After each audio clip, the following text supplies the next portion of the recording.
Holy hell, we're live. You know what I was going to do, Matt and Doug? I was actually going to be on mute and like pretend I was talking and you guys freak out and run around. And I thought that would probably be the worst thing I could do on our first live show. Am I correct in that? Would that have been a bad thing to do?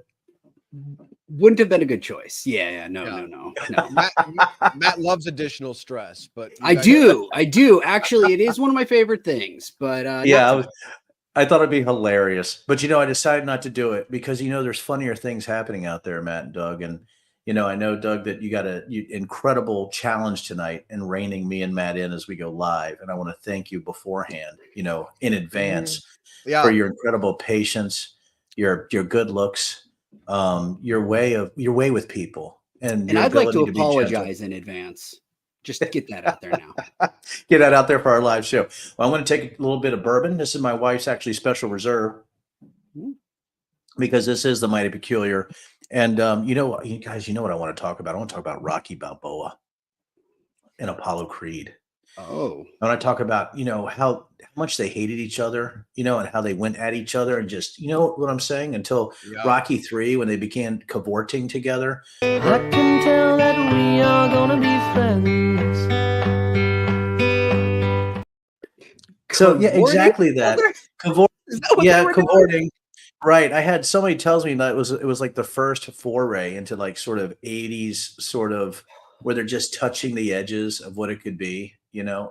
Anyway, I think that Doug is already disappointed. All right. But I tell you this, when I'm thinking about Tim Scott and Ron DeSantis, doesn't it seem to have that same flavor after going at each other and then after hating Trump? And then all of a sudden, as soon as they throw in the towel, they're fighting to get to Mar-a-Lago. They're like, who can lick the boots with the longest tongue, right? When they actually go to Mar-a-Lago after Trump. And it seems to me that it's almost this incredible competition. Like, who can be the first to be Little Spoon, right? And I think that's what we are trying to define here today. And when I thought about them and their excitement, of now being on the Trump train, it reminded me again of that video, Doug and Matt, of them actually cavorting through the water and the spray as they're embracing each other. Right, with love and with man love, right, right there on the beach. Yeah. I mean, speaking of love, congratulations, Senator Tim Scott, on your engagement. I am sure she's lovely. I am sure that she's not like shady or a criminal at all. I am sure you guys will have room for all of your clothing, as Doug has lovingly showed us. So. You're welcome. It was like she was standing there when he opened the closet door and the light hit him. You know what I mean, Matt? Well, you know why the engagement took so long, right? Because of the I would like to. I saw that the actor strike. I mean, well, I mean, that wasn't a joke. It was sad. Yeah. Sad. But don't you think, I mean, honestly, if he's going to be VP for Trump and he's in the running, he has to have he has to look like he's in a heterosexual sort of relationship, I think. Well, again, people always say this, Trump likes anything out of central casting, right? So you can't have, was it Josh Mandel? Was that the person who lost to JD Vance in the Ohio primary? Because it was Mandel. People always there's all the talk that like, Trump just thought he was a weird guy and just that's why he didn't want to endorse him. And I was just like, because JD Vance fits the part. Well, here you go. And it's also the reason why it took him a long time to who's the guy who had the weird ass mustache? The guy who wrote a book. He was a great witness, but he didn't feel like being a witness. He just wrote a book. The defense, what's his name? Oh, yeah, that guy. Yeah, it took like Trump. Oh, John Bolton. Yeah, John Bolton. John Bolton, which took him forever. It wasn't until you did this, and then I was like, you're talking about John Bolton. Like very pale mustache, right? Yeah. A good friend of mine is Jason Eagleburger, whose dad was Lawrence Eagleburger, the Secretary of State, and he was my legislative director in Congress, and he said he knew Bolton. I guess Bolton is incredibly short. He looks like, and I think he's 5'4", 5'5", or something like that, or he's just a very short guy. Yeah, and the way that he looks like he'd be a Lord of the Rings type of character. Think about Bolton. I just figured that, he's he's the one who they could go out first, like the Dwarven army or whatever, and like go out to young Bolton, Dorer Bolton. Yes, Trump, I will and give you my steel. Right. Look, he That guy. said, you know what you Hey, could we're not do talking about is Tim Scott, though. you could blow like the top 3 floors off of the Shire and it wouldn't matter. No, it That's a wouldn't UN matter. ambassador joke from the Bush era when John Bolton, who George W. Bush appointed and couldn't get confirmed to be U.S. ambassador, a role Nikki Haley served for Donald Trump, and John Bolton said you could blow up like half of like the UN building and it wouldn't matter. Good person to make your ambassador. That's the man to go with. And he did say, though, John Bolton was very intelligent. But I don't know what the relationship was between the former Secretary of State, but knowing these stories, and there's some I just even can't tell. I know that I seem to have no shame, right? And by the way, everybody who's watching live, you're getting the real experience of us and Doug trying to shackle us, but we're actually doing the show for recording. So I'm pretty excited. So that being said, New Hampshire, let's get into it. Something happened there. What do we think about the stats? Like, what do we think about the math there, Data Guy? Yeah, I mean, you're looking at a 55-45, more or less. I mean, you had 0.7 by DeSantis, 0.4 by Christie, right? Even though they had already dropped out. But so let's say it's a 55-45, 30 to 40,000 vote differential between Trump and Haley. Here's what I think. That was her only one best chance, I think, to really roll. I think she might think she has a chance in South Carolina, but I know Trump was angry that he didn't have a bigger margin of victory. But the fact that he won New Hampshire, he's already won the Iowa caucuses. He really is the presumptive nominee. I don't think the numbers favor Haley at all. I think what you're going to see now is that she was just close enough, I think, to still be offensive, Doug, if you're talking about going on against Trump. But I think in the next, I would say in the next few primaries, nominating contest, if that margin starts to creep up, I want to tell everybody here what's going to happen is Haley is going to start to get more simpatico with Trump because now she's running for VP also. So my guess is she's going to be trotting out her husband more and more, regardless of the stories out there about adultery about Haley. If I don't know if they're true or not, but those are starting to circulate. They've been around a while. They've been around a while. Those stories. They've been around, yeah. but the Trump people, listen. Trump's guy is Chris LaCivita, who I know he's a Virginia guy, right? My consultant actually is friends with Chris LaCivita, so I have some insider knowledge that probably a lot of people don't. And let me tell you, LaCivita doesn't mess around, really, no scruples at all. So they're gonna trot out more and more of this stuff about her name, about her background, ethnicity, about her, whether they're fake or real doesn't matter. Sexual peccadillos. So, which they sort of you heard the whisper campaign against Tim Scott too, right, Matt? I mean, I know of course that's what they do. Well, and Trump even kind of already didn't he do it in his speech last night? Wasn't that the one he said there's like 5 things she doesn't want to talk about, little things, but like they're gonna invest just whatever. 5 there's 5 things that may get investigated. Things. Just nice campaign. He's be ashamed if something happened to it. Yeah, he's like when my kid is like, knows she's gonna get in trouble soon. She's like, like you might hear from the teacher, and you might hear that I said a few things on the playground. They weren't curses though.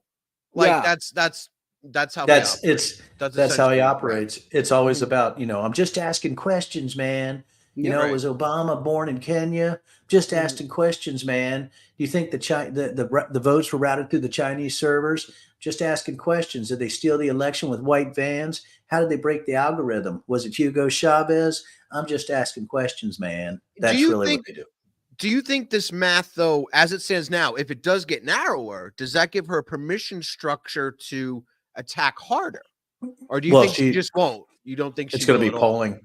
It's going to be polling. She has to ride a fine line because even if she attacks really hard or she thinks she sees the gap closing, she's going to be getting into states where Trump will just absolutely destroy her. I mean, New Hampshire is not a red state, guys. So that's the issue that you have, right? As he gets to the south, gets into Texas, Arizona, New Mexico, right, in some of those other areas, I don't know if Haley really has a chance. I think what she's doing is she's really setting herself up. No, she doesn't. And I think she's setting herself up. You guys are using a lot of words to describe a campaign that is just dead, that doesn't quite know it's dead, or it thinks it's dead. It's like Jacob's laddering itself. Like, it's dead. It's just thinking it's still alive. Right. It depends on polling. Because I'll tell you this, Matt, it might not be dead as far as her maybe thinking that even with all that's happening, she might have an outside chance at VP. I doubt it. But again, setting up for 2028, she's really trying to set that up. But I just don't see Haley being able to cross the finish line on any of these contests. Now, politics is tough, right? I remember, I think I've told you guys before, I had an intelligence instructor tell me once the only way you can tell the future is if it happens. And politics is notoriously difficult sometimes to predict. Right. So, it could happen. There's the possible and the probable. It's possible that Haley wins one of these contests and maybe gets some momentum, but it is not probable. And I think she's sort of saying that she will run out of money. There's no way for her to keep up with Trump. I don't see Christie jumping on the Haley bandwagon because she said she would vote for Trump. Now, here's where I'm coming full circle now, guys. You have Tim Scott, who said, "It's because I love you" on stage last night. You have DeSantis. He's not perfect, but you know what? I think he's still better than the Republican or the Democratic nominee. I did not And then know the that. smile, right? Wait. DeSantis isn't going to be president, right?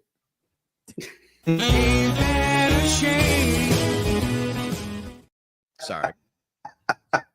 Damn. I didn't even know you were waiting for me to set that up, Doug. That was quite brilliant. Well, here's the thing. Doug can predict the future, unlike politicians.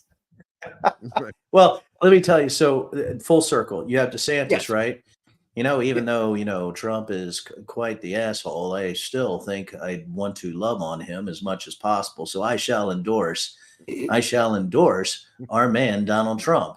And he is much better than Biden. And the fact that we have the globalists and the deep state absolutely destroying our country by the border invasion coming across our borders. And the fact is, as I live in Florida, and the other fact is that I am not a great looking man and I don't have a really good smile. And I think another part of it is my wife is incredibly annoying. So I am Ron DeSantis and I endorse Donald Trump because I am a big loser and I hope to get a cabinet position. Thank you. And I'm going to go home and get a fetal position and have my wife pour ketchup and chocolate over me so we can go have some fun. I endorse that message. Thank I'm you. disgusted by that message. Well, this probably just ruined any political career I have in the future. But I was playing Ron DeSantis. I wasn't playing me. Right. No. Yeah, I just want everybody to know that. So anyhow, you're talking about DeSantis and Scott. You have Haley that's still saying, what is Nikki still saying? I will vote for Trump if he's the nominee. It doesn't really make her, a sort of the candidate that everybody wishes that she was. And that's what I've been trying to tell people is that if you say that Trump is bad, chaos follows him. He's not the man for the times. But you know what? Yeah, I'd still vote for him because my political career is more important than actually supporting, the public or telling the truth to the citizens of this great country. And I think that's where you need adults in a room. And we can kid around here on this show. But I've been an adult in a room so much in my life, whether it's in the military, CEO, the things I did in Congress. I think when you talk about who is running right now on the right, I think you have people that are more willing to sell their souls and to actually stand up for what's right. And that's the one thing I can give Chris Christie and Asa Hutchinson, right? They tried. And you could say, oh, they had past failures or things like that. Listen, they came out swinging. I thought Christie should have stayed in the race. I think he made a big mistake. But right now, I think Trump is the presumptive nominee. We can talk about Biden and Dean Phillips next time, we go live if you guys want to, because, I have a lot of thoughts on that. But, I was surprised that Dean Phillips got 20% of the vote. I know a lot of people said, oh, he got wiped out. But, that's an indicator. And I think people need to be really aware of that. The left and the right are two tribes. And, if anybody gets out of that tribe, regardless of how far crazy they've gone, they try to whack them. And I think Dean is into that area. I don't think he's making some of the greatest decisions, to be honest with you. But again, people need to look at these indicators and what the people are really voting for. And I think, again, that really gives us ground truth when it comes to data, Doug. Last point. I had somebody say, oh, my gosh, only 51% of the people said that they thought Trump in New Hampshire was still qualified to be president if he was convicted. It was 51-47.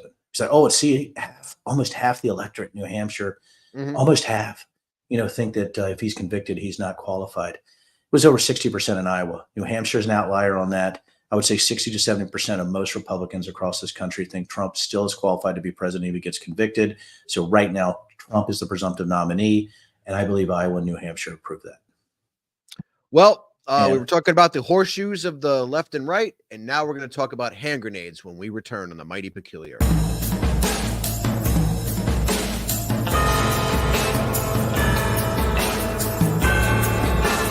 Mighty Peculiar.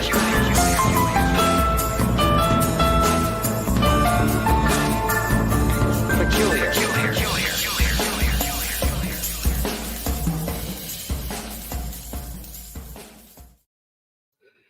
Whew.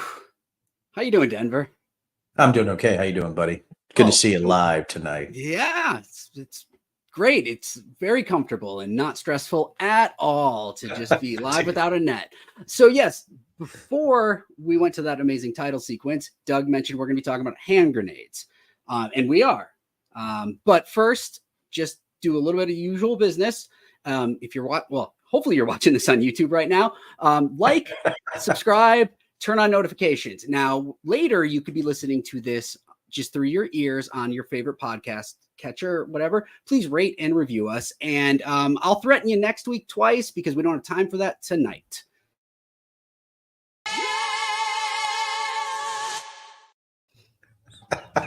Doug's That's on how we point. do it. I got to That is tell how you, we do man, it. the best producer in the business, right there. Exactly. I'm telling Yes. you right there, best producer in the business. And I like when he smiles too, because he knows I'm not lying.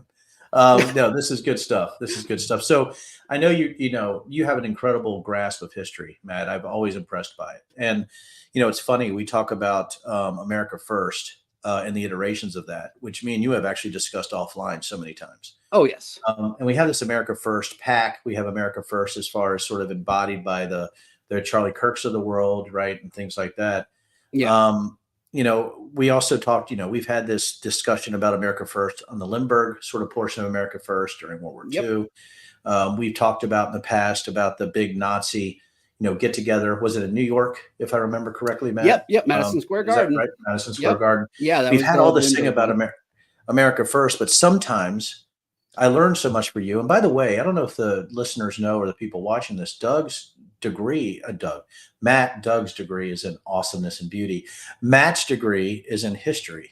And what's sort of incredible about Matt is that he teaches me things just based on not only his background, but his ability to research and put some connectors together, which I've always found pretty amazing. And when you told me the first time about America First as an iteration in Chicago, which was just amazing, and you talked about the pineapple primary, I was very intrigued. I didn't know about this before you told me. And I just find it amazing that you had a candidate that sort of looked like and felt like and smelled like what we have going on today in 2024. Yeah. We actually had, Chicago once had a Republican mayor, believe it or not. Which is stunning. Yeah. It's even more stunning when you realize that he left office in 1931 and was the last Republican mayor of Chicago. But yes, there's this man named William Thompson, but we're going to call him Big Bill because that's what he loved to be called. Oh, look at that handsome gentleman. I actually shared that picture with someone earlier today, and he said he's wearing a Dudley Do-Right hat, and that made me laugh so much that I had to say it. Hi, Mike. Okay. But yes, so Big Bill is he's notorious for lots of things. Pretty much what stands out the most about him is historians, journalists, lots of people agree that he is likely the most corrupt politician in Illinois history. And if you know anything about Illinois history, I was just going to say, listen, Matt, you're saying something pretty huge here. The most corrupt politician. Yes. In Illinois history. And isn't the city of Chicago in Illinois? The city of Chicago is in Illinois.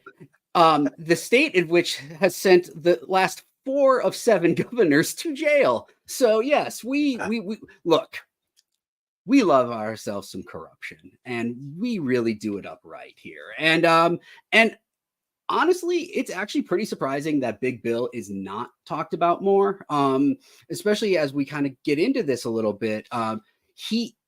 Denver, you said it. He hit so many of the notes that we know and loathe today. So we'll start with this just really quick. His first term, he's inaugurated in 1915. Now keep this in mind. We are before the Great War, World War I, Yeah. at least America's entry into it. This might be the year that the Archduke was shot. I don't. Anyways, point is, I think that was 1914. yes, I think it was right. 1914 when Archduke Ferdinand was shot. And I was actually looking at the weapon that they shot him with the other day, and it actually still like it's in working order. But anyway, go ahead. It's Ooh, just a side it's a side magic note. gun. But Yeah. while giving his inauguration speech, Big Bill invoked the idea that Chicago needs to fight for home rule, which the quick version of that is that it should be able to enforce its own laws. Now, Okay. that makes sense. Most time when people talk about home rule, they mean like separate from the state government, right? Like, so the city of Chicago is so big and important. Why should the people in Springfield, the politicians there, be dictating what to do? That's not what Big Bill was talking about. Big Bill had other enemies in his. Well, the redcoats were coming in his mind again and again, apparently, because he really hated the British. He thought that Chicago needed to be wrested from the control of the totalitarian British government in 1915, which should tell you he's got about Trump's grasp of history. So you know what it is? First of all, I didn't know Revolutionary War messaging was still a thing, right? Even in the 20th century, which is pretty interesting. Yeah. Isn't this sort of another conspiracy theory? When you talk about globalism or globalist, or you're talking about the deep state, you're talking about all these things sort of wrapped into 1915 with Big Bill Thompson, William Thompson, right? Oh gosh, Yeah. In my mind. But so you have this guy, William Thompson, or Big Bill, that's talking about this weird sort of conspiratorial rule of the British that's going on behind the scenes. And he's actually running in 1915 on actually releasing or removing Chicago from the yoke of the redcoat rule. Yeah. And it's a winning message. Yeah, it's a winning message. Actually, like, because I thought people were going to think he was completely off like the reservation with that one. No. People loved it. Chicago could enforce its own rules. I mean, like, yes, it had problems with the state, but whatever. It was the normal push and pull. Now, what you need to know about Big Bill's, so he's got 3 terms, 2 consecutive, then he takes a little break, he comes back for a 3rd. In those first 2, I mean, he's crazy corrupt and comedically corrupt and very corrupt, but he's actually kind of a public servant. He does some good stuff. He advocates and helps make sure that Chicago's roads are expanded. He does a lot of, infrastructure work. He actually does a lot with the poor, the homeless, like, again, crazy corrupt, but did some. But he was also a big supporter of illegal activities, right? He was, yes. He was a big alcohol guy, right, during Prohibition. And he was sort of in bed with the mob. I remember what you told me a little bit, and I think he had an unfortunate event, right, on one of his boats, right, like sort of something that floated. Yeah. So this is the time of Prohibition. It's Chicago. Right. So all that comes with that. We got the gangsters. We got the illegal booze. We got the bathtub gin. Well, look, Big Bill may have liked getting some stuff done, but he would like to drink a lot more. And he had a floating speakeasy, serving as mayor, publicly known floating speakeasy, the Fish Fan Club, which, I don't know why that is. Maybe because he drinks like a fish. I just got it in real time. I think that's what it is. I think I just got it. Okay. Just a sidelight really quick. I'm a University of Virginia grad, and Wahoo, we're the University of Virginia Cavaliers, but we're called Wahoos. They say it's because Wahoos can actually drink their weight in water. I don't know that I get that, but I don't either, but I just wanted to make sure I put that out there for everybody. So, so this guy has a speakeasy that floats because he probably thinks the river is international waters or something like that. I tend to wonder because or oh, cheers, by the way. Cheers. You are so as Big Bill was, so corrupt, so in bed with organized crime that you didn't care about the law. And also most people, even at its height, hated Prohibition. So it was kind of like it was like the jaywalking of its time, except a lot more murders. So there was that problem. A lot of murders. Yeah. Murders. Yes. Yes. Yes. So, but to give Nicely you done, an Doug. idea about Big Bill, his popularity, again, he runs, he gets reelected, and by the time that so let's see, serves 8 years. Now, thankfully, the corruption does kind of dog him enough, much like Trump, how Nikki Haley referred to it as like chaos always like follows him, right? Well, Yes. scandal and corruption seem to always follow Big Bill, and it forced him to sit out what would have been, his third consecutive term. Which So he missed a term. So by He did. losing or sitting out, he did 2 terms and then he loses. Or he's like, I'm gonna he lose. did 2 terms and probably. sat it out. It was not looking good, and he's a guy that, much like probably Trump, like he's not gonna get in a race if he knows that he's gonna lose, because then he's gonna be a loser, right? So what does he do? He sits it out. He does manage to get himself a cozy position as the chairman of the Illinois Waterway Commission, and I can't not do this because it might be my favorite fact that I've ever learned doing this show. Okay. So while doing this, kind of do nothing, kind of no show job, what should have been, right? He decides he's going to get some state resources, some state funds, and he is going to hop in his boat, get some people together, and they're going to go find the maybe real, maybe not, tree climbing fish in South America. So he uses state taxpayer money to chase a myth. That would be like a mayor, governor, even a executive branch federal person, and actually using taxpayer money to go look for Bigfoot, or God forbid, aliens at Area 51. By the way, there are some listeners who asked me not to mention UFOs live because I guess some people are a little sensitive when I mention UFOs and aliens.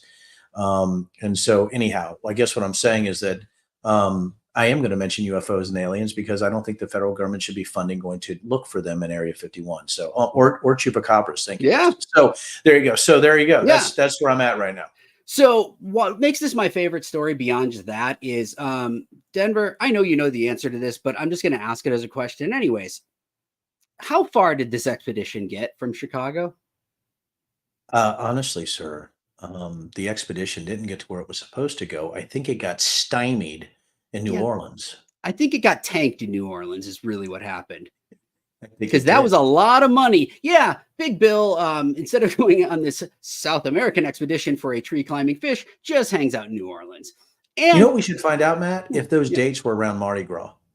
We should actually find out if those dates were. I bet you. Listen, I don't know this. I looked. I tried to find. I couldn't find specific dates. I know he was appointed July 4th of 19 whatever that year off the top of my head. I can't remember. But it would take time to get that. So you got to think, if he could have gotten into the next year, that might be the time, right? I tell you what, man. Listen, if he had actually found the tree climbing fish, do you know it would be named after him? It would be like the genus and species, right? It would be the Williamitis Thompsonitis, tree climbing fish or something like that. Some Latin stuff. That kind of stuff. So anyhow, so he takes some time off, and it's interesting. It almost seems eerily parallels today. And now we're talking over, about 100 years ago exactly, if he served 2 terms. So you're talking about 1923 or so? Yeah. 23, 24? 23 ends his second term. Right. Right. So we're going to get now to 1927. Now, what's going to happen here is you would think maybe the crazy misuse of state funds and just not fulfilling any, like, over-promising as commissioner of the waterways and then under-delivering is a hard thing to do. And yeah, he did it. Didn't hurt his approval rating at all, because he's actually able to run for this third term, right? Like the thing that he couldn't do before, the tree climbing fish thing didn't make it worse, it made it better. Again, it's kind of a Trump thing. It's like how does all of the things that should sink someone else, right? Oh, that reminds me, really quick, speaking of sinking, we didn't follow up on what happened to that speakeasy. Oh gosh, and this is what happens when we go live because we are so brilliant, right? We're like the Einsteins of live shows on the Mighty Oh, Peculiar. yeah. So Einstein we're forgot like things a lot, right? That's how we're it like works. we're like the Fermi. We're like the Tesla. Oh, yeah. I don't know. I'm just making shite Now, up. We're listeners and viewers, he said Fermi, Fermi, as in the scientist, not we're like not anything else. I know I don't it's know Denver why that would said it, but why would Fermi pop into my mind? Out of all the people on Earth that have ever I lived, think because I you didn't know see where I Aristotle or live. Socrates. I live in the shadow of Fermi. It's an Illinois thing, dude. It's just so So, weird that's what popped in my head. We're yeah, like, that's right. yeah, it's as Um, brilliant as the Furby. It is. So, sad news about the Fish fan club is it sunk because too many people celebrating an election win piled onto this boat and then sunk it in the Chicago River. And there's some great historical photos of this. It's a tragedy, and I hope the band went down with the ship. You know how much But I liquor don't. probably went down there? I would almost want to do wouldn't it be amazing to do an Well, actual dive to go we see do what have the liquor's drunken down? flounder in the Chicago River, and it's because of all the booze. Which is a special species. But Yeah. So Okay. yes. Now we need to get to something here about Big Bill going into another term. He's not letting America First go. He used it in the two previous campaigns. We've So had he a used gap. America He First brings to it go back.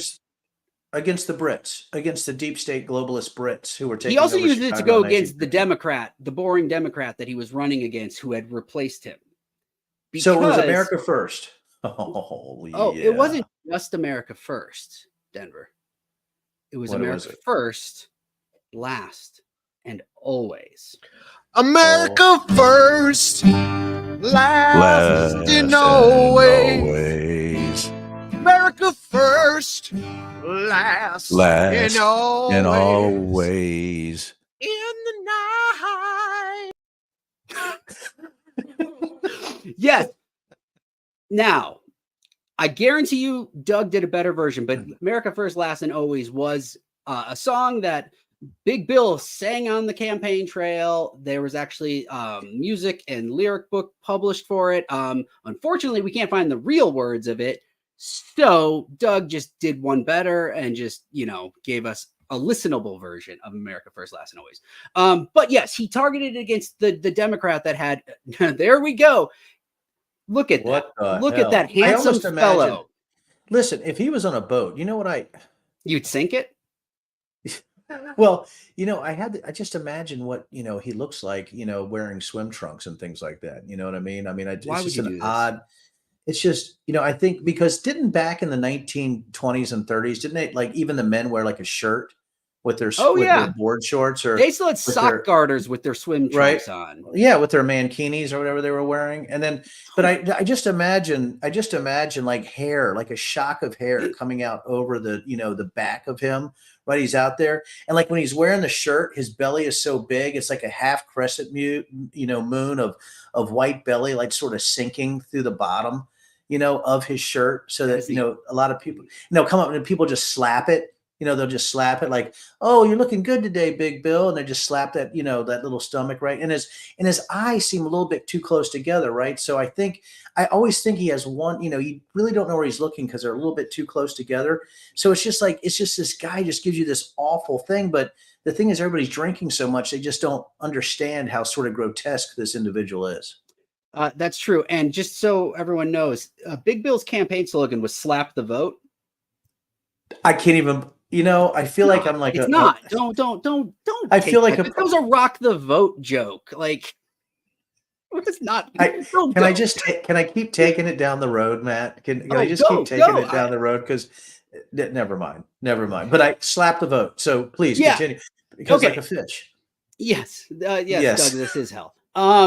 So now what really we need to emphasize here is he was personally popular, but crazy corrupt, like comically corrupt, just corrupt beyond corrupt. And that's what this third term is going to be about. And now, listeners and viewers, please just nod along if this starts sounding familiar. So this guy who was out of office for about 4 years and seems to still be dogged by a lot of the repercussions of the corrupt things he did while in office is now like, I got to get back in office, because if I get back in office, I can stop all of the prosecutions and the investigations into the corrupt things I did while in office. Now, is this ringing a bell? Yeah, I mean, literally running on corruption. Yeah. Running on a protectionist racket, whereas an executive, a self-protection racket. Yeah. Yeah, it's a self-protection racket. But it sounds exactly like today. And, it almost sounds like we're looking at, Donald Trump is the reincarnated version, of Big Bill Thompson, right? And the fact that America First is really, I mean, that is their rallying cry. That's their clarion call.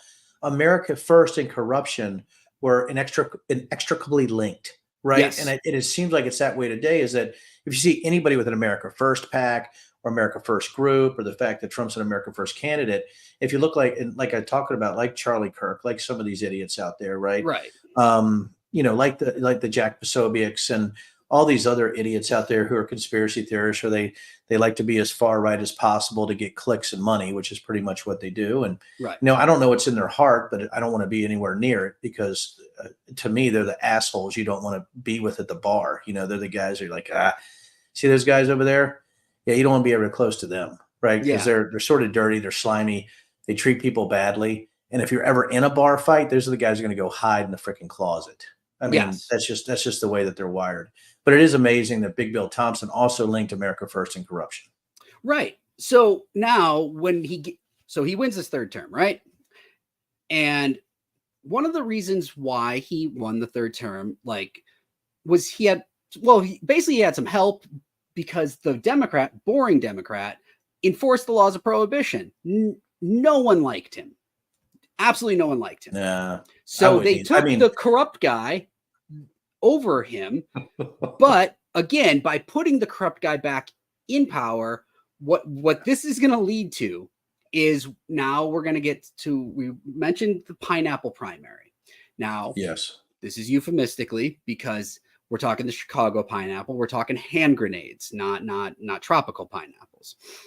To my surprise, while researching this, because when I heard that there was a lot of violence and some murders during an election, a primary, I assumed it was going to be the primary for the mayoral race, right? Like a big ticket race. No, it was actually an off-year election for the state's attorney for Cook County. Primary. That's what causes a bunch of murders and Chicago pineapples. I know. You had grenades going through people's windows. I remember you telling me you were talking about one alderman was shot and killed. Diamond Joe. Diamond Joe, right? Who had a very mafia-like name. What was Diamond Joe's name? Giuseppe Diamond Joe Esposito. Now, he was called Diamond Joe because despite just being a, fancy little, or no, not just a normal little Republican alderman, he wore diamond cufflinks and diamond rings. And didn't Diamond Joe, was he in support of the Democrat though? When Diamond Joe Esposito was like, oh my God, that's a pull. Duh. Yes. So Diamond here's Joe, gonna be the thing. Right? So what we need to focus on, and this is also, again, listeners and viewers, nod along when this starts sounding familiar. So crazy corrupt guy that needs to be in office to protect himself from prosecution also realizes that he needs to control the political party to which he belongs. In this case, it's the Illinois Republican Party. And it's still the Republican Party, just nationally now. So in the Illinois Republican Party at this point, you've got the Big Bill faction, and then you've got the Senator Charles Deneen faction. So obviously, U.S. Senator Charles Deneen, he's a Republican, but he is running a slate. Now he's already elected. Big Bill's already elected. So these are proxy fights. They've got their own candidates. Big Bill is no consequences, more corruption platform. And Charles Deneen is legit law and order and accountability, right? That's how you can look at it. Yeah, that's good. That's good. So we've got the intra-party fight, which again, Denver, I feel like your eye is going to start twitching at this point because this is what you've lived through and in other people are currently living through, right? So why it's the state's attorney of Cook County's race that draws all this attention is, well, it's Cook County. So any prosecution, any kind of legal action taken against the mayor is going to go through this office, right? It's what's amazing too is you've been talking about, by the way, putting it together for the folks because Matt is doing a great job here, but I have to simplify it for me too, is that Diamond Joe Esposito was killed probably because he supported Deneen, correct? Is that why he was killed? So, yes, actually, yes, he was friendly with Deneen and he was good friends with Deneen, but he was in with the mob. What happened was the mob gets nervous as we get close to the primary because if Deneen's slate of candidates wins, Diamond Joe is prime to be what is it that Donald Trump doesn't like? He doesn't like people who flip, right? Because they're rats. Yes, that's right. So in this case, rats get shot on their porch.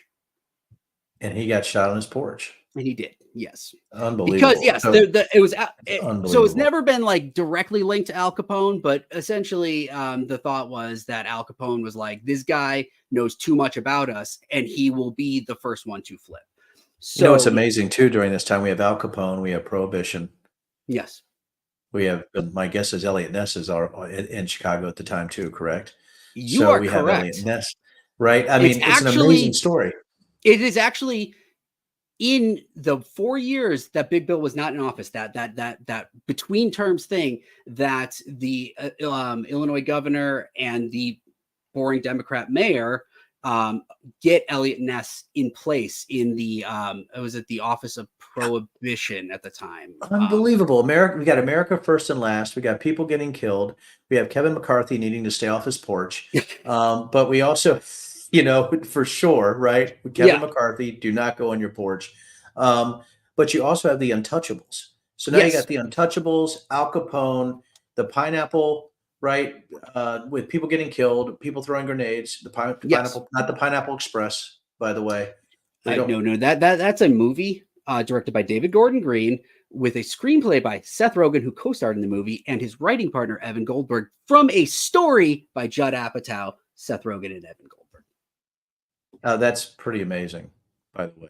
That is very amazing. Too. That's a good movie. But so I guess I know that I'm sort of jumping into because I'm so excited I'm not excited about the grenade part. I mean, that's right. No, but I'm excited to get to that part of the story because now we got dead folks. We got a guy trying to take over the Republican Party. You got an inter-party battle during Prohibition where Elliot Ness is active, Al Capone is active. It sounds like an actual movie that should be made that's well beyond the Untouchables, right? Because we should say, so we are in the year 1928.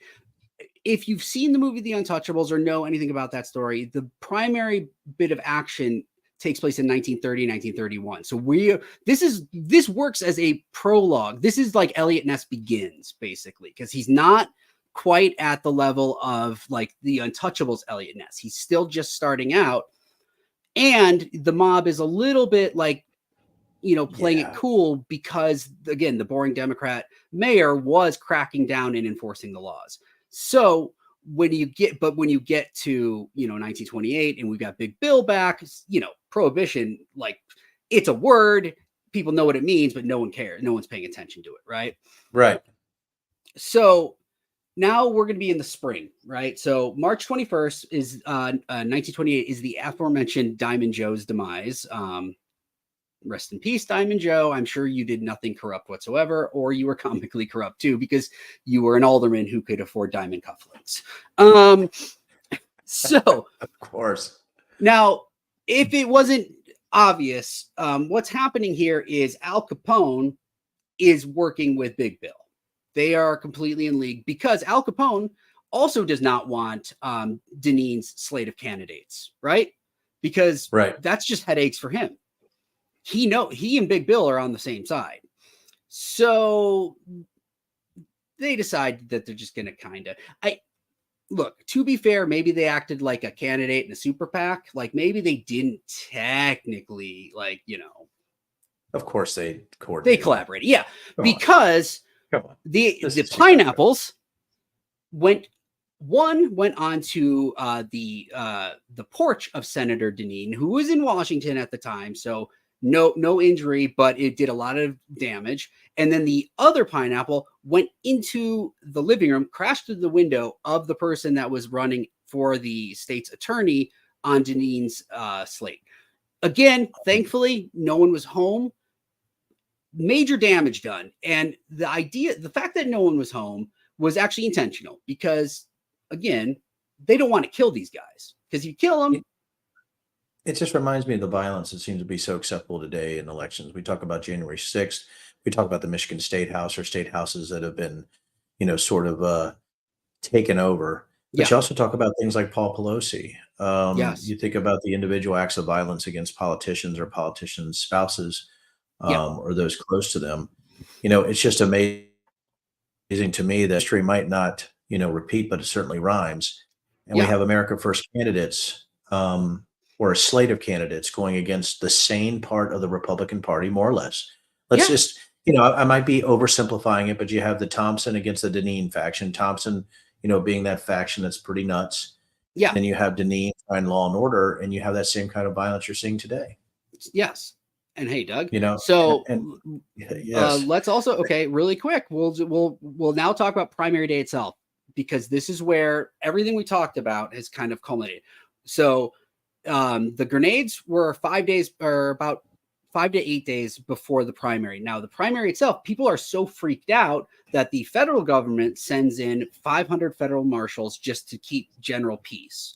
Again, need to stress, this is an off-year primary election, and we're getting federal marshals. April of 2028, right? 1928, but thank you for scaring me about April of 1928. And that's not all. The Illinois Supreme Court takes 3,000 people from the State Bar Association, deputizes them, which means they have weapons, and installs them as poll watchers. And those guys that you are seeing on your screen right now are the good guys. Those are the ones that are protecting the vote, because the day primary, like itself, was not without incident. Actually, a person that was running for alderman on Dineen's slate was chased down in his car, high-speed chase in like Model Ts or whatever. I know that was wrong, but and he was shot and killed. He still won, but he was dead. So, when kind of it was a mixed bag for that guy. You hate to laugh, but it's funny. Like it is. Yeah. I mean, it's crazy because, and I know that we want to get to the end here, but really, this is kind of it. The parallels in the violence are just unbelievable, right? The parallels, with what's happening in the party, the intra-party rivalry, but also the violence and the ability to, get away from all societal norms just to try to win a political contest. So here's where I think Denver, you and a lot of Republicans, and I think I can speak for like people that aren't Republicans, also would like to see parallels continue, which is how this primary turned out, which was actually happy ending. Like Dineen's slate just cleans the clock of Big Bill's. Good. Now, again, there's a general election still, but the Democrats in this case were largely aligned on the law and order issues with Dineen's slate. So it kind of would come out in the wash that way. So point is, Big Bill and his America First, his, pro-violence and all of this underhanded stuff just gets destroyed, which puts Big Bill as like a completely a lame duck only 1 year into that third term. Now, I tell you, he will escape prosecution, but again, it's kind of one of those, like, everyone knows, like, I mean, like he can't get away with anything from that point forward. So you get a happy ending in that sense. Right. Well, we all love happy endings. And I think when we're talking about Trump specifically, Um, First of all, I want to tell you guys, I don't know if I'm as optimistic about the electorate that they can pull off what they did with the Deneen slate against, Big Bill back in 1931, if I'm getting my dates correct, or 1930 or Well, 28, yeah, 1928, 28. 28 was 1928, the 1928, not 2028. I think also, you still had obviously dis and misinformation, but a thing, Big Bill was making no qualms about why he was running, which is really just stunning. right. But if you think about it, Trump isn't either. No. No. It's about retribution. It's about the fact that he wants to replace judges. It's the Yep. fact that he has this authoritarian or fascist bent on how he wants to run government from the executive.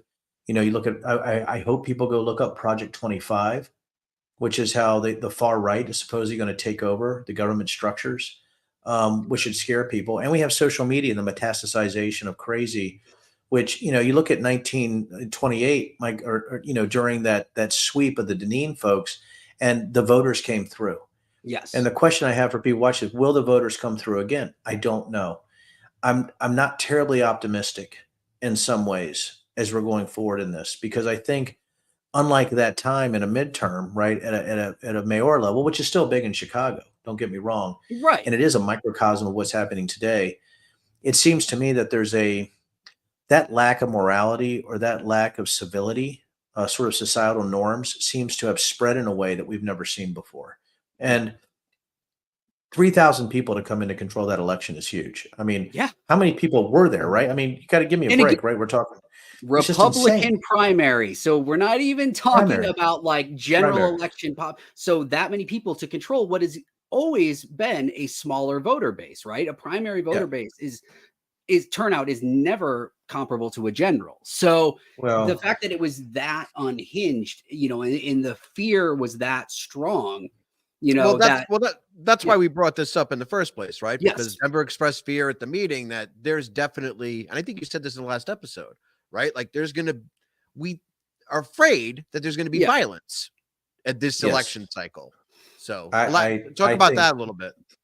yeah, I think in January now, I think if you see, first of all, we talked about Haley and Trump at the beginning of this show. We talked about what would happen if, she stays in the race. Does she have a chance? We had that discussion. The issue that you have is that as we're going forward, the hatred of Biden and the disinformation on globalism, or he's part of a pedophile ring, or he's a pedophile himself, right? And he actually leads it. The attempted connections between him and his son, for things of that nature. I think violence, as we're going forward, I think as we get closer into late spring, I think violence becomes more and more likely. I think it almost crosses from the possible into the probable. And I think a lot of that has to do with a lot of these people believe in these apocalyptic or messianic conspiracy theories. That if you're acting like the mob, a lot of people say, well, Trump acts like the mob, right? The way that he actually passes orders and things like that. We had the real mob involved, right, back during Yeah. Big Bill Thompson's day. But here we have almost a mob like structure, or a way where violence or anything that you say or do is applicable, right? Yeah. And I think if anything goes, to get to your goal or to your objective, that means that, and if you believe you're completely right based on the fact that it's good against evil, that there's an apocalypse coming, or that, Jesus is telling you, you have a direct line to the supernatural, and Jesus is telling you this is the right thing to do. My fear is that people believe violence is rationalized based on the overarching end goal. The overarching end goal is that this is how everybody should live based on these principles that I think you should live by. And I think that's Right. incredibly dangerous. Even though there's so many parallels, right? You're talking about, with Big Bill, there's one thing that's, I think, even different from then. I don't know, and I can't say 100%, but I doubt it. I don't think this Christian nationalism combined with anything goes to meet the end goal was actually part of that. I think it was about violence and money, which it is still today in a way. But there is a real Christian nationalist, or a real bent, that if you have a D behind your name, and listen, I'm a former Republican, but if you have a D behind your name, somehow you're involved with something that's categorically evil. That's scary. And that dehumanization is, I believe, what will bring on some type of violence. So that's Doug. Thank you, but that's what I think about what's coming up in 2024. And I think, and if you have people like the Tim Scotts and the Ron DeSantises who are willing to belly crawl for their love, right, to get to Mar-a-Lago. And I would love for you to play that again, Doug, if you would even have time, because it's the best freaking clip of all time to represent how DeSantis and Scott come together to go to Mar-a-Lago. I can tell that we are gonna be friends. There we go. There's Tim Scott, Ron DeSantis embracing on the beach with spray all around them, and just because they go to Mar-a-Lago. So anyway, this is just amazing. And well, just- we were already there, right? Like we were kissing it last election. I hate to interrupt you there, but do you remember the caravans of Trump voters back and forth in the trucks? The rolling out convoys, right? Yes, like The, Vanilla the Isis real that came ones, down. not the things that Fox News always covers near an election. Right. Fake caravans, real convoys. Just so we know that Doug is not like red pilling himself live. Right. Thank you for helping me. What is that genre of music? That trucker genre of music where they tell stories when they're like the song Convoy? Yeah, we got the convoy. Yeah. Spoken word. Yeah. Hello to Rude Dog out there. Spoken word. And all that 18-wheeling spoken word. There's As a I was smoky on my driving. tail or something. Yeah. So anyway, there's a smoky on my tail, and I'm drinking some pale ale. No, these guys Double last nickels on election took my entire neighborhood. They drove up and down the street because I'm up higher up in New York, right? So like up and down the street, and it was, I'm not gonna lie, it was scary because like my neighborhood is not MAGA friendly, right? So they came from like across the river and drove through the neighborhood with their big old flags and all this business. And I ran into one of the women at a gas station, and I was like, who organized this? And she goes, why? And I was like, because I want to know. She was like, who wants to know? And I was like, me. And she was like, well, we don't know because we read about it on Facebook. Like, which is terrifying, right? Like, and like a foreign government could have organized that, you know what I mean? And they don't know who organized it. But what was interesting about that was that when pressed, she was like, well, I was afraid you were asking questions because of what we believe in. And that's the language that she used, what we believe in. So as if it were a religion. Right. It's like Facebook is their living Bible. Well, right. I was just going to say like that. Especially then. Yeah. It's like Facebook is their living Bible. And I think it's interesting that, first of all, it's a lot of bravery, Doug. I think I could have taken her in a fight. She was a woman and shorter. I think, right. But thank you. But yeah, and I think when we were talking about this beforehand, I think they were blowing their horns and things like that and waking up your child. And I think that's something. I think that's something that we really have to take into account. That, Doug, you're going out there saying, "Hey, what the hell is going on here?" You're waking up my child, and she goes, "I don't know. Facebook told me to do it." I just want people to put that together real quick. You were right, Doug. And I know I'm reiterating your point, but think about this. Yeah. Facebook told me to do it, so I did it. First of all, we don't know who was behind it. We just know that Facebook delivered the message to us. So Facebook is, I think, the most. Well, I'm assuming she was I'm assuming she was in a group. Right. Right. Like no, I know exactly. Yeah. But those were the, I mean, you remember there were so many of like the, don't shoot the messenger or do, I don't know, like whatever. But there's a side of me that's like, well, maybe we should join those groups and send them elsewhere. Yeah. If it's that easy. I mean, if you can just direct them, if you can direct a mob like that, sure. Yeah, I will march them like the Pied Piper back to Methville. Perfect. Yeah. I tell you what, if I'm getting people to follow me, that a certain group of people, if there's a theme to the Golden Corral restaurant, that's what I'm playing. Is I'm going across the bridge. If you're playing it on the flute, like. I got a pork chop dragging on, hooked to my waist. I was gonna say, you're gonna have like a plate of like a chicken fried steak that is like mostly room temperature, By but the it's way, still one gonna of my have the favorite wafting things. fumes, and they're gonna be behind you floating through the air. Like, Yo, I can't Guys, front. Chicken fried steak is delicious. I'm not I will tell saying you what, dude. You know- No, my mouth would be on it like a daggone Looney Tunes cartoon, dragging me across the bridge if it was a chicken fried steak. And okay, He so would be everyone like- now knows how to get Denver. He would be like Jethro Tull with his leg up.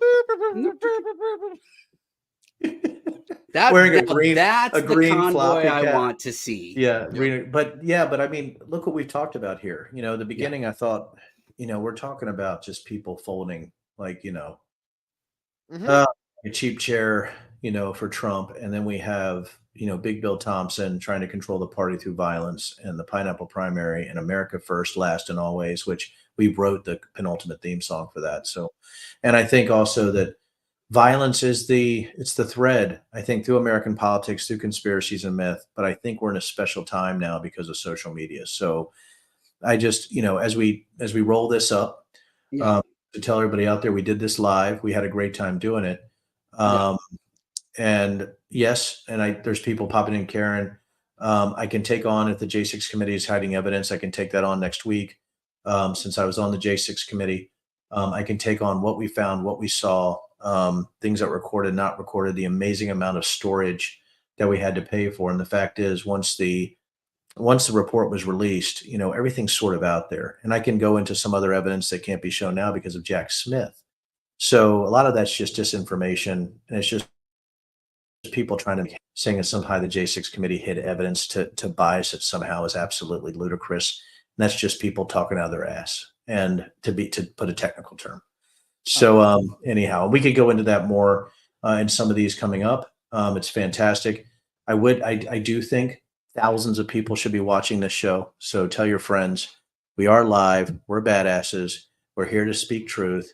And we are, the mighty peculiar. Is that right, Doug and Matt? Wasn't that pretty good if we ended it right there? That But was- we're live. yeah, So That was. that was really that was pretty good. Yeah, like maybe if you did like a pose or something. Should I do a pose? Yeah, like we are the mighty peculiar. No, that